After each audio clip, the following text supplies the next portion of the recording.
Sveiki, tai yra SEO trečiadienis, mano vardas Vladimiras, šiandien turiu nedaug naujienų, dėl to video bus trumpas. Rugsėjo 14 dieną Google išleido algoritmo atnaujinimą, pavadinimas angliškai skamba Helpful Content Update. Čia tekste yra nuoroda, galima paskaityti plačiau nuorodą į Google blogą. Pagrindinė žinutė yra tai, kad Google nori, kad mes kurtume daugiau kokybiško turinio. Jeigu paskaitysim pirmą sakinį, Google sako tai, kad suteiks daugiau karmos taškų tiems tinklalapiams, kurie kūrė arba turi gerą, kokybišką ir naudingą turinį. Mes seniai jau žinom, kad Google nori kokybiško turinio. Ir čia pažymėjau, kas turbūt dar svarbiau, yra tai, kad Google sumažins matomumą tokių projektų arba tinklalapių, kurie neturi, Google akimis, neturi kokybiško naudingo turinio. Kas yra kokybiškas turinys? Čia turbūt turi būti atskira diskusija. Bet aš radau, sakykim, kaip vieną iš tokių, gal ne tai, kad sprendimų, bet naudingas patarimas galėtų būti.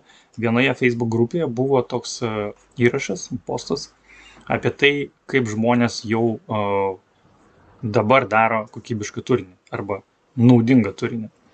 Čia lietuviškai parašiau 4 žingsnius, tiesiog jie yra išversti ir sutrumpinti, bet pagrindinė idėja yra tai, kad kaip pagerinti turinio kokybę. Pateikti atsakymą į klausimą iš karto straipsnio pradžioje. Pavyzdžiui, jeigu yra užklausa, kaip sumontuoti gipso kartoną pačiam, tai straipsnio pradžioje iš karto turėtų būti pateiktas atsakymas. Bet kokia užklausa yra klausimas, tai į klausimą atsakyti straipsnio pradžioje, kiek tai manoma.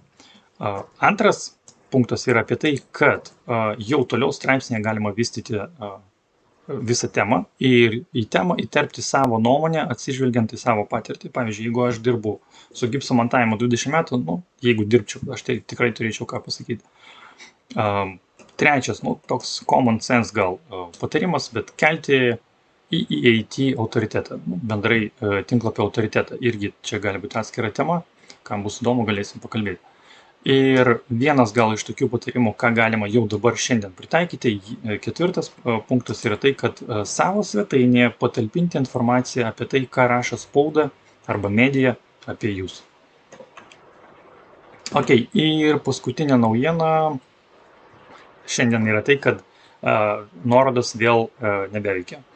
Taip sakė Google atstovas Gary Illyes, kuris buvo Austino konferencijai ir pareiškė, kad nuorodos nebėra toks svarbus faktorius, nebėra top 3 faktorius svetainės reitingavimui. Bet to pačiu tam pačiam pranešime, taip čia turi nuorodą į Search Engine Land straipsnį, jis tam pačiam pranešime sako, kad links still matter, nuorodos vis dar turi reikšmės ir turi įtakos. Ir tam pačiam straipsnį arba toj pačioj konferencijai jis pasakė, kad galima gauti didesnį matomumą ir be nuorodų. Aš sakyčiau taip, kad šiai dienai tikrai tokių įrodymų aš neturiu. Nuorodos vis dar veikia ir turbūt net paskutinių 2-3 mėnesių mano nuomonė, kad nuorodos tapo dar net svarbesnis faktorius nei anksčiau. Tiek žinių šiam kartui. Jeigu video buvo naudingas, patiko, spauskite like. Iki kito karto.